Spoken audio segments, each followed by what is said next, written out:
You can see the name of the chapter. Name of the chapter is second chapter, Indian economy from 1950 to 1990. Okay, this lesson is to be started. Now we know very well that when in 1947 our country got partitioned, or we say that we got independence at that time. So there was a big question in front of our government, in front of our leaders, that how to develop our economy, how to bring growth in our economic system, how to bring prosperity in our country, what to do so that Indian people could become rich people or could become self-sufficient people, what should be done. So for that, many people they started thinking about that, ki what type of system should be adopted in our country, because country was faced with various economic problems. Okay, any country of the world, not only India, no, it is not with regard to India only. Any country of the world that faces various kinds of problems. So similarly in India also there were many problems. Now what are those problems? I asked you to read yesterday. Those are same problems because any economy is faced with these problems due to shortage of resources, due to scarcity of resources. ठीक है? And which are those problems? कि what to produce, कौन सी चीजें बनाई जाएं, how in how much quantity, कितनी quantity में बनाई जाएं, how to produce means with which technology, with which technique of production should be done, and lastly for whom to produce means for which section of the society, which type of people the production is to be made. These are the central problems or primary problems, or we can say basic problems of any economy. So similarly, India was also facing the same thing. Okay. So then what was done? Next, you can see the types of economic systems, because these problems they are handled in different manners in different economic systems. Now you may think कि what is meant by economic system. तो economic system का meaning होता है that framework within which various problems are to be solved. That structure by and in that structure, by remaining in that structure, we have to solve our problems. Within that framework, by remaining within that framework, we have to solve the problems. That is called economic system. As you can see in your book also, economic system means which solve the problems of central problems of the economy. उस system को बोल दिया जाता है economic system. अब वो जो economic system होते हैं, they are of 3 types. You are requested to see your book also side by side. There is one table is given there. One is capitalistic economy या capitalist economic system. Second is socialistic economy या socialistic economic system. Third is mixed economy या mixed economy type economic system. सभी के साथ में economic system word can be added. ठीक है? तो अब ये क्या meaning होता है इन सब का? One by one I am going to tell. The first system is in 10th, in I think in 11th class also we have discussed to some extent. Still I am repeating. First system is capitalistic economy, a capitalistic system. Now what happens in this system? Now you know very well, in any system, in any economy, 2 sectors are there on the basis of ownership of means of production. I hope you remember in 10th class you have read about private sector and public sector. ठीक है? तो private sector क्या होता है? Private sector means when private people, जैसे आप, मैं, हम सब आम सोसाइटी के लोग who are not involve with government, जो गवर्नमेंट के एम्प्लॉइज नहीं हैं, आम लोग हैं, तो when private sector people they own the means of production, own OWN, मतलब जब जिन मीन्स से, जिन रिसोर्सेज से प्रोडक्शन करनी है, if they are in the control of private people, तो then that is called private sector. अगर वो means of production with the help of which production is to be done, if they are in the control of government of the country, ठीक है, जिन चीज़ों से काम करना है, प्रोडक्शन करनी है, अगर उनके ऊपर control is of the government of the country, then that is called government sector, और the same is also known as public sector. ठीक है, the point to be remembered is government sector, या same उसी को कह देते हैं public sector. जब गवर्नमेंट के कंट्रोल में सारे काम होते हैं या मीन्स ऑफ प्रोडक्शन होते हैं, जिन रिसोर्सेज की मदद से काम करना है, राइट, तो public sector and private sector. तो जो कैपिटलिस्टिक इकोनॉमी होती है, that is that type of economic system in which means of production are owned and controlled by and managed by private sector. मतलब जिन मीन्स से, जिन चीज़ों से काम करना है, उनकी ओनरशिप, उनकी जो मालिकाना राइट होता है, that is with private people. उनको कैसे मैनेज करना है वो भी प्राइवेट लोग डिसाइड करते हैं, प्राइवेट एंटरप्रेन्योर्स डिसाइड करते हैं. कैसे उनसे काम लेना है, क्या करना है, क्या नहीं करना, means every decision is taken by private people. तो capitalistic economy is of such nature. ठीक है, इसमें there is no interference of the government does not say anything, जिसने जो करना है वो करे अपने हिसाब से, people can do the work. Now question arises कि भी अब जो 3 बेसिक अब हम लेके करके लेना है, 3 जो सेंट्रल प्रॉब्लम्स है, how do they get solve in this capitalistic structure, कैसे उनका सोल्यूशन होता है। तो अब क्या है, फर्स्ट प्रॉब्लम क्या थी हमारी, व्हाट टू प्रोड्यूस। तो अगर system of the country is of capitalistic nature, तो कौन डिसाइड करेगा कि क्या बनाया जाए, कैन यू टेल। अगर कैपिटलिस्टिक सिस्टम है तो कौन से सेक्टर के लोग डिसाइड करेंगे कि क्या किन चीजों को प्रोड्यूस किया जाए। व्हाट टू प्रोड्यूस मतलब which things are to be produced, private sector या पब्लिक सेक्टर, एनीवन कैन। हाँ जी बेटे, which sector ma'am, private sector. Yes, very right, private sector. Yes, perfectly right, private sector, क्योंकि government का तो कोई दखल ही नहीं है, कोई इंटरफेरेंस ही नहीं है। तो प्राइवेट सेक्टर के जो बिजनेसमैन होते हैं, प्रोड्यूसर्स होते हैं, वो सोच लेते हैं कि क्या बनाना है। अब वो किस चीज़ से मोटिवेट होकर डिसाइड करेंगे कि क्या बनाना है, they get motivated by the profit. जिन चीज़ों को बना के उनको प्रॉफिट मिलेगा, उन्हीं चीज़ों को वो बनाते हैं। The production of things which gives them maximum possible profit, those private entrepreneurs या businessmen, they produce only those things जिनसे उनको profit मिलता है, ठीक है। Second problem क्या होती है, how to produce, means with which technique things are to be produced। तो हमें पता है, two broadly हम divide कर सकते हैं, two types of techniques are there, one is labor intensive, one is capital intensive, ठीक है। तो जो private entrepreneurs होते हैं, if they find कि their cost of production becomes less by making use of labor intensive techniques, then they make use of labor intensive techniques। Means if they have to spend less money by using cheap labor, if labor is cheap and it is easily available to them, then they make use of labor intensive technology, ज़्यादा लोगों को काम पे लगाते हैं।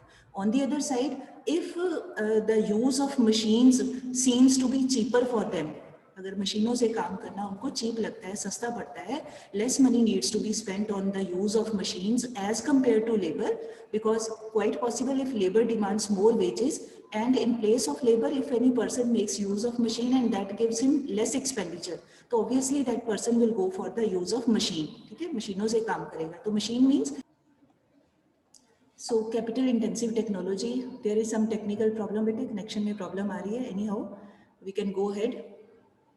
तो capital intensive technology is to be will be adopted by the private entrepreneur or private sector people। On the other side, what is the third problem? Third problem is for whom to produce। तो now you imagine कि आप private entrepreneur हो, private businessman हो, तो आपने सोच लिया कि क्या चीज़ें बनानी है, कैसे बनानी है, किस टेक्निक से बनानी है। Now question arises कि किसके लिए बनानी है। For whom का मतलब who will be the persons for whom we have to produce। तो obviously the private people, they will produce for those people who have income in their pockets, who have money, who have purchasing power। आप कोई shopkeeper हो, अपना सामान रखते हो बेचने के लिए, तो आप क्या चाहोगे कि आपकी दुकान पे कौन लोग आए, जिनके पास पैसे हैं वही आके परचेज करें, या आप एक्सपेक्ट करोगे कि कोई बेगर्स आ जाए फ्री में मांगने के लिए, वो उनको तो नहीं आप दोगे। तो आप एक्सपेक्ट करोगे कि आपके शॉप पे आपके पास those people should come who have some money in their pockets. Money means purchasing power, money means income, जिसके पास पैसे हैं, only those people are able to buy. So the producers they take care, private producers, they think about this aspect also, कि those type of things should be made by them which are in demand in the market and there are some people who can purchase them। लोगों को ध्यान में रख के चीज़ें बनाई जाती हैं कि भाई ऐसे लोग, एक पर्टिकुलर सेट ऑफ पीपल आ सकते हैं हमारे पास जिनके पास पैसे हैं, कंपैरेटिवली एक बेटर पोजीशन में है economically, so they will come to us and they will buy the commodities। So simply, in simple terms, we can say goods are produced for those people who have purchasing power, who have money या income in their pockets। तो जिनके पास पैसे हैं उनके लिए बनाया जाता है। Now if we analyze this aspect very carefully, तो that tells us कि जो private producers हैं, they do not pay attention to the needs of people, they do not think about poor people, they just think about rich people who can spend money on the goods produced by them। ठीक है ना, उनके बारे में सोचेंगे जो उनका सामान ले सके। उनको इस बात से कोई फर्क नहीं पड़ता है कि what is happening in the society, people are facing problems, poor people are there, we should help them, this or that, welfare करनी चाहिए। No, nothing, no question of this help or welfare comes to their mind, they just think about their own profit। तो capitalistic economy में या economic system में, in this manner these problems get solved। Now coming to the second one, socialistic economy या economic system क्या होता है? That is that system in which means of production, first line same चलेगी, means of production are controlled, owned, controlled and managed by the government of the country. ठीक है, तो government of the country means government sector. I repeat the line, that system in which means of production are owned, OWNED. ठीक है, owned, controlled and managed by government sector या government of the country. That system is known as socialistic economy. ठीक है, तो अब इस system में कैसे प्रॉब्लम्स गेट सॉल्व? अब again one by one you have to consider all the three problem. what to produce and in how much quantity, this thing is decided by government. ठीक है, अब इसमें there is no role of private sector. आप लोग, मैं, हम जैसे आम लोग हैं, प्राइवेट लोग हैं, हमारी कोई बात नहीं सुनी जाती. क्या बनाना है क्या नहीं बनाना है, that is decided bye the government of the country, because it is totally different in this economy. Public sector is important, there is no interference of private sector. आम लोगों को कोई फ्रीडम नहीं होती है कि वो अपनी बात रख सके कि हमने ये बनाना चाहते हैं, ये काम करना चाहते हैं. No, everything is decided by government. तो this decisions regarding production of which things need to be made, that is decided by the government. Then how to produce, किन टेक्निक या कितनी क्वांटिटी में बनाया जाए, that also that is with the government. And how to produce, कि which technique is should be used, that is again decided by the government. अगर government को लगता है कि by using more labor उनको सस्ता पड़ रहा है, प्रोडक्शन कम आ रही है, कॉस्ट कम आ रही है, तो they make use of labour intensive technique.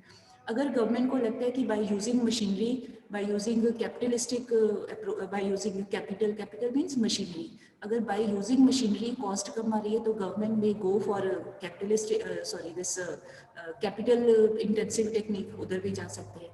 तो गवर्नमेंट की मर्जी है, मतलब जहाँ भी उनको ठीक लगता है they can decide. And for home to produce, now here government does not produce for those people who have money. Rather, here government pays attention to the needs of the society. Majority of people, अगर poor है तो government tries to produce, ask people to produce those things which are needed by poor people. यहाँ पर profit is not the motive, rather social welfare is the motive. ठीक है, जैसे first वाले में क्या था, profit earning is the main motive. यहाँ पर है welfare of the people, welfare of the society या welfare of people of the country, that is the main motive of the this socialistic economic structure, right. Then last one is for home to produce, वो भी मैंने बताया, जिनको जरूरत है, needy लोगों के लिए प्रोडक्शन किया जाता है. Now third system is that is mixed economy. तो मिक्स्ड वर्ड से it is clear, mixed means combination, mixture of some features of public sector as well as some features of private sector. तो इस system में क्या होता है, जो government होती है that keeps control over public sector and few activities are left for the private sector people. ज़्यादातर जो इम्पॉर्टेंट इकोनॉमिक एक्टिविटीज़ हैं, इम्पॉर्टेंट आइटम्स हैं which are needed by people, they are produced by government. all the decisions regarding important aspects of the economy, they are taken by public sector, and comparatively less important things they are left for the private sector. तो ऐसा system होता है. तो इसमें फिर कैसे problems get solve? अभी मैंने बोला first problem, what to produce and in how much quantity, that is some things are left for public sector, उनके बारे में जो डिसीजन है that is taken by government. और जो कंपैरेटिवली लेस इंपॉर्टेंट चीज़ें हैं इकोनॉमी में which are used by people, their decisions regarding their production and quantity, की क्या बनाना है क्या नहीं बनाना है, that can be decided by private sector people. फिर हाउ टू प्रोड्यूस, अगेन जिन चीज़ों का decision to be taken by government, उसके बारे में गवर्नमेंट डिसाइड करती है कि लेबर से ज़्यादा लेना है काम या मशीन से लेना है. और जिन चीज़ों के बारे में decision is with the private hands, उनके बारे में that technique is decided by private people. ठीक है, मतलब अपने अपने हिसाब से जिसको जो ठीक लगता है. But the only thing is कि दोनों सेक्टर्स दे मूव साइमल्टेनियसली, दोनों का को एग्जिस्टेंस होता है. And thirdly for home to produce, तो जो गवर्नमेंट होती है, government sector, they produce mainly for the welfare of people, for fulfilling the needs of majority of people. उस फैक्टर को ध्यान में रख के करते हैं, सोशल वेलफेयर मोटिव को ध्यान में रख के. ऑन दी अदर साइड जो प्राइवेट सेक्टर के लोग होते हैं, जैसे हम आम लोग हैं, we come under private sector, तो we will produce for those people who will be able to buy our commodities, means those who have purchasing power. तो गवर्नमेंट उन लोगों के लिए काम करती है जिनके पास परचेजिंग पावर नहीं है, मीन्स जो पुअर लोग हैं. और प्राइवेट सेक्टर के लोग उन लोगों के लिए चीज़ें बनाते हैं या बनाने का एफर्ट करते हैं जिनके पास पैसे होते हैं, मनी होता है या बाय करने की कैपेसिटी होती है, उन लोगों के लिए होता है. तो mixture is there. Some decisions are taken by government as well as some decisions are taken by the private sector in the country. Okay, so this we have to do in detail. I will send one pic also related to the comparison of these three sectors later on after the classes. I will send, so you can go through that comparison also, right? Now coming next, अब क्या हुआ कि independence के बाद से our country, because our prominent leaders at that time, our first PM was Pandit Nehru, so he was highly influenced by the success of planning in USSR. ठीक है, Russia जो जिसको पॉपुलरली कह देते हैं, बट रशिया एक party था उसका. तो यूएसएसआर ने planning was adopted after their revolution in 1917. तो वहाँ पे काफ़ी सक्सेसफुल हुआ वो उनका प्लानिंग का सिस्टम. तो उसको देख के Pandit Nehru was in favour of socialistic economy.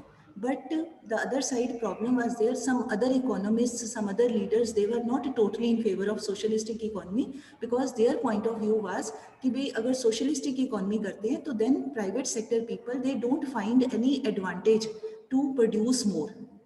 आप देखो, ध्यान से सोच के देखो, अगर सारे डिसीजंस ही गवर्नमेंट ने करने हैं, गवर्नमेंट ने ही बताना है कि ये बनाओ, इतना बनाओ, इससे ज़्यादा नहीं बनाना, everything to be decided by government, तो जो आम लोग हैं, मान लो हम लोग ही हैं, प्रोड्यूसर्स हैं, तो हमें कोई एनकरेजमेंट नहीं होगी, किसी के कहने पे ही हम बनाते जाएंगे, हमें पर्सनल प्रॉफिट नहीं होगा, क्योंकि पर्सनल प्रॉफिट के लिए हम काम ही नहीं कर पा रहे, because we are under the control of the government. तो वो पॉसिबल नहीं था for a country, vast country like India, जहाँ पे एक डेमोक्रेटिक सिस्टम वाज अडॉप्टेड. तो in a democratic system this type of dictatorship can not be adopted. ठीक है ना, सोशलिस्टिक जो गवर्नमेंट के डिसीजंस हैं दूसरों के ऊपर, कंट्री के ऊपर इम्पोज करना, वो एक डिक्टेटरशिप टाइप कंट्री में तो हो सकता है. एक सिंगल हैंडेडली कंट्रीज जो होते हैं एक सिंगल पार्टी के कंट्रोल में या लीडर्स के कंट्रोल में, वहाँ पर तो वो चीज़ें पॉसिबल हैं. बट एक वास्ट कंट्री और डेमोक्रेटिक कंट्री में ये चीज़ें जो होती हैं, they can not be imposed on the people. तो फिर keeping in view the ideas of we can say suggestions of all the people, then it was decided कि भाई our country will adopt mixed economic system, या simple words में mixed economy, that was adopted at that time. ठीक है, but in that mixed economy major role was assigned to public sector. कहने को दोनों sector थे, but again major role, important role was given in the hands of public sector, and whatever was left for private sector, again उसके ऊपर भी observation was of the government sector. Private sector को भी complete freedom नहीं दी, उनको भी जो भी फ्रीडम दी, लिमिटेड फ्रीडम दी, उसमें भी गवर्नमेंट की ऑब्जर्वेशन थी, गवर्नमेंट का एक चेक था उसके ऊपर कि वो भी अपने मनमाने तरीके से काम नहीं कर सकते थे. ठीक है, so this type of system was adopted, and for that 1950 में फिर हमारे यहाँ इन आवर कंट्री एक planning commission was made, and जो प्लानिंग कमीशन के चेयरमैन होते थे, nominal head, that was the prime minister of the country. ठीक है, प्लानिंग कमीशन के, ये आपने याद करना इंपॉर्टेंट क्वेश्चन है. Planning commission, chairman of planning commission was always the, जो भी रिस्पेक्टिव प्राइम मिनिस्टर हो, इसका मतलब ये नहीं कि only Pandit Nehru was the chairman, उनके बाद भी जितने हुए जब तक प्लान चले, तो जो भी कंट्री का पीएम होगा, प्रेजेंट पीएम होगा, he would be the chairman of this planning commission. ठीक है, बाकी के जो नीचे काम करते थे प्लानर्स होते थे, इकोनॉमिस्ट होते थे, बट पीएम के नाम के ऊपर ये चेयरमैनशिप रखी जाती थी as a regard, as a mark of respect. ठीक है, तो ये सारा किया गया. Then after that next point which comes, फिर एक और पॉइंट हैज़ बीन गिवन कि जो हमारा कॉन्स्टिट्यूशन है उसमें भी एक, आपको याद होगा, उसमें एक दिया हुआ है preamble. In social science you have read कि प्रीएम्बल इज गिवन. फिर ऐसे ही प्रीएम्बल के साथ ही in our constitution some directive principles of state policy are also given. ठीक है, directive principles of state policy, वो और कुछ भी नहीं है. वो डायरेक्टिव प्रिंसिपल्स का मतलब है कि गवर्नमेंट इज बीइंग डायरेक्टेड. अब किसके लिए government is being directed? Government को डायरेक्ट किया जाता है to work for the welfare of the people. ये हमारे कॉन्स्टिट्यूशन के बिगनिंग में ही दिया हुआ है कि जो भी सरकार के काम होंगे उनका मोटिवेशन यही होगा, टारगेट यही होगा कि जिससे आम लोगों का भला हो, आम लोगों का फायदा हो, वेलफेयर ऑफ द पीपल, ये उसमें ही दिया हुआ है. फिर उसके बाद कीपिंग इन दिस व्यू कि कॉन्स्टिट्यूशनल, जैसे बोलते हैं ना, soul of the constitution was to help the people, was to do welfare of the people, तो उसी को ध्यान में रखते हुए सारे काम किए गए. देन फिर हमारे कंट्री में 1948 में इमीडिएटली आफ्टर इंडिपेंडेंस एक बनाई गई इंडस्ट्रियल पॉलिसी. ठीक है, बीच में नाम दिया हुआ है इंडस्ट्रियल पॉलिसी रेजोल्यूशन ऑफ 1948. तो उसमें भी more dominance was given to public sector. भी ज़्यादातर गवर्नमेंट के कंट्रोल में, गवर्नमेंट की सुपरविजन में, गवर्नमेंट के चेक में ही ज़्यादातर काम होंगे, ये शुरू से ही रखा गया, ठीक है। अच्छा, अब है कि जब प्लानिंग कमीशन बनाया गया तो फिर क्वेश्चन आता है कि फिर प्लान क्या होता है, प्लानिंग वर्ड का मतलब क्या होता है। तो प्लानिंग वर्ड के ऊपर आने से पहले we should know the meaning of the term plan, ठीक है। अब प्लान का मीनिंग होता है, जैसे if I tell you in very simple words, जैसे फॉर एग्जांपल आपके पास 5 सब्जेक्ट्स आर देयर, ठीक है। तो आप किसी सब्जेक्ट में आप बढ़िया परफॉर्म कर रहे हो, किसी सब्जेक्ट में आप थोड़े से कम मार्क्स आते हैं, किसी में आप पुअर हो, वीक हो, आपको नहीं ज़्यादा आ रहा है काम उसमें, तो आप क्या करते हैं, यू जस्ट स्टार्ट थिंकिंग कि how to improve, how to bring better marks in my weak subject, how to perform better in my weak subject. तो आप कुछ प्लानिंग अपने दिमाग में करते हैं कि मैंने शाम को इतने बजे से 2 घंटे बैठना है, 2 घंटे बैठ के मैंने I have to devote 1 hour for, मान लो इकोनॉमिक्स, ठीक है, मैं तो अपने सब्जेक्ट का ही नाम लूंगी, तो 1 hour for economics, half an hour for accounts, half an hour to be given to business study. आप ये टारगेट अपना फिक्स कर लेते हो, देन आप यू ट्राई योर बेस्ट कि डेली आप वो 2 घंटे आप बैठ जाओ, 2 घंटे बैठ के आप पढ़ाई करो। साथ में आप ये भी देखोगे कि are you able to sit for 2 hours at a stretch, आप में, आपके अंदर इतनी ताकत है, आपकी मतलब हैबिट है 2 घंटे लगातार टिक के आप बैठ के पढ़ सकते हो कि नहीं पढ़ सकते, आप ये सारी चीज़ों को ध्यान में रखोगे, ठीक है। तो that means you are making plan for your improvement. तो अब इसी चीज़ को अपने आप को हटा दे, अब कंट्री को ले आओ उसकी जगह के ऊपर। तो प्लान का मतलब होता है that means a system in which a set of targets are fixed by a central planning authority. I repeat, economic planning means a system in which set of targets, पहले कुछ टारगेट फिक्स कर लिए जाते हैं कि करना क्या है, बिना सोचे तो नहीं। अच्छा, आप सुबह उठते हो, आप जब स्कूल आना होता है तो कुछ सोच के आते हो ना कि I have to go to school, ये तो नहीं कि घर के गेट के ऊपर खड़े होके चलो जिधर दिल किया उधर मुंह मोड़ के चले गए, ऐसे तो नहीं करते। आपके दिमाग में एक पर्टिकुलर टारगेट होता है कि I have to go to school, सोच के आते हो आप, है ना। तो that means target is there. तो ऐसे ही वो जो सेंट्रल प्लानिंग अथॉरिटी है, तो कौन सी central planning authority, that means planning commission of the country, that is the central, इस करके कहा कि वो सेंट्रल गवर्नमेंट ने बनाया हुआ है for whole of the country, तो दैट इज वाई। तो वो जो सेंट्रल प्लानिंग अथॉरिटी है in our country, that authority is planning commission. तो that authority sets some targets and then those targets it is decided कि भी those targets will be achieved in a specific period of time, कि भी ये काम मैंने करना है 1 घंटे में करना है, 1 साल में करना है, 2 महीने में करना है, कुछ ना कुछ कोई टाइम पीरियड डिसाइड किया जाता है। Planning is always with regard to some time period, it is not for unlimited time कि मैं सारी उम्र ये लगा रहूँगा, सारी उम्र का नहीं है, फिक्स्ड टाइम होता है कि during this time we have to achieve this target.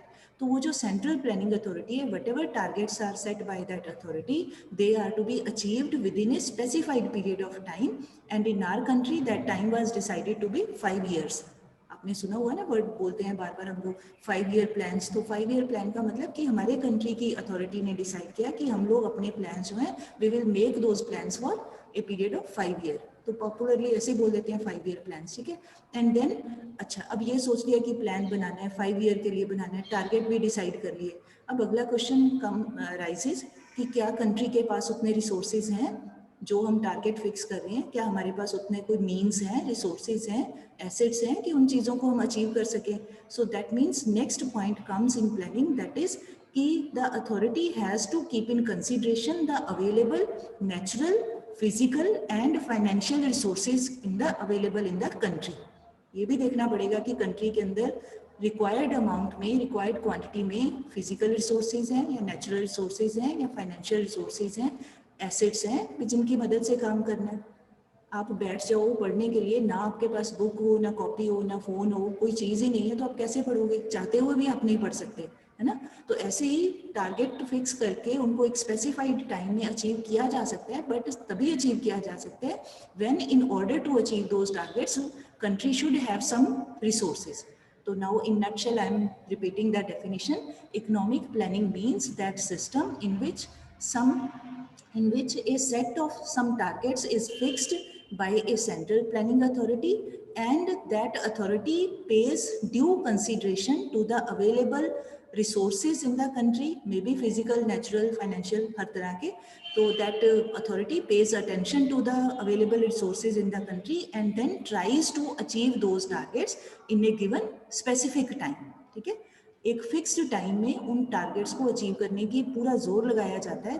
That system, that attitude, that approach is called economic planning. ठीक, अब वो जो इकोनॉमिक प्लानिंग है, अब उसी के अंदर ये आ जाता है प्लान. मतलब this is a wider definition. अब उसी के अंदर प्लान भी यही है, ऐसे ही बोल सकते हैं हम लोग. Economic plan means that plan, that system in which for a particular period of time some targets are fixed which are to be achieved in a particular period of time with the help of all the available resources.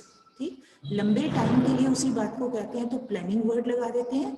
जब छोटे time के लिए, short period के लिए उसी बात को कहा जाता है तो सेम उसी को ही, डेफिनेशन इज सेम, बस उसको कह देते हैं प्लान. ठीक, long period के लिए the term is called planning. For short period the same term is known as plan. Economic plan for short period, economic planning refers to long period planning. ठीक है.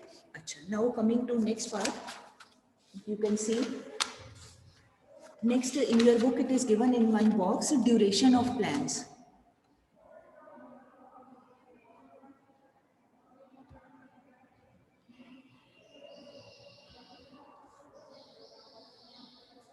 ठीक है, ड्यूरेशन ऑफ प्लान्स का meaning है, I have sent the pic also, I hope you would have seen also.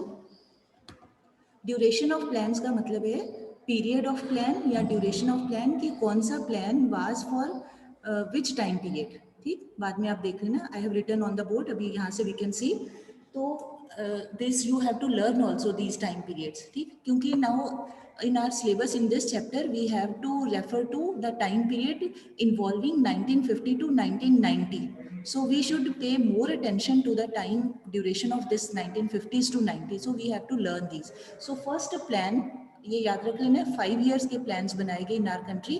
तो first plan की duration थी 1951 से 1956. ठीक है, 1951 to 1956. Second plan was from 1956 to 61. फिर थर्ड प्लान वाज फ्रॉम 61 से 66. फिर after 66 next plan was not implemented due to some administrative implementational problems. It was not started. Rather in place of fourth plan 3 annual plans were formulated. एक साल के जो होते हैं ना, एनुअल मतलब फॉर 1 year. सो 66 से 67, फिर 67 से 68, फिर 68 से 69. तो we can write together 3 annual plans from 66 to 69. ठीक, अब उसके बाद अगेन नेक्स्ट फोर्थ प्लान आ रहा था, तो उसके बाद 69 से 74 fourth plan that was implemented.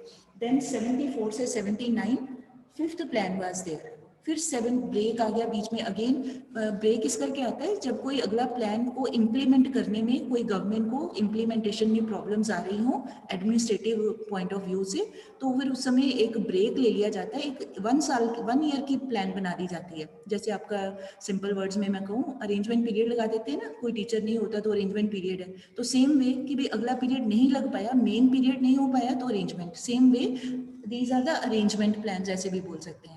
तो 1 year प्लान, एनुअल प्लान 79 से 80. उसके बाद फिर 1980 से 85 सिक्स्थ प्लान, एंड देन 85 से 90 सेवन्थ प्लान.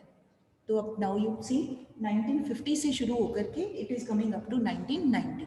तो दीज 7 plans, इनका time period you have to remember, you have to learn as well as you have to retain this in your memory. ये आपको 1 mark क्वेश्चन में आ सकता है कि कैसे कैसे इस प्लान का ड्यूरेशन रखा गया. ठीक है. अच्छा, अब इन सारे प्लान्स के जो टारगेट्स थे, सबके डिफरेंट टारगेट्स थे.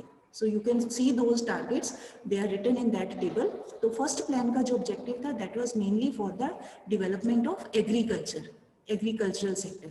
क्योंकि उस समय हमारे कंट्री में फूड ग्रेन्स की शॉर्टेज थी, क्योंकि Britishers they left us in a very shattered state of agriculture. Shattered होता है बड़ी पुअर स्टेट ऑफ एग्रीकल्चर थी, बैकवर्ड थी.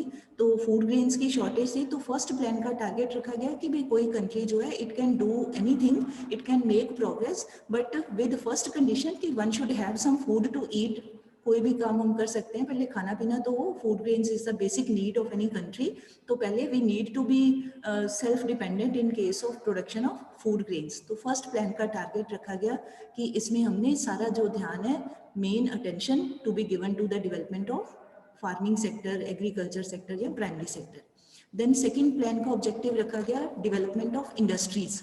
इंडस्ट्रीज या उसमें लिखा हुआ है हैवी इंडस्ट्रीज. तो क्योंकि only agriculture sector can not make any country a progressive country, we can say developed country. Along with agriculture we need industries also.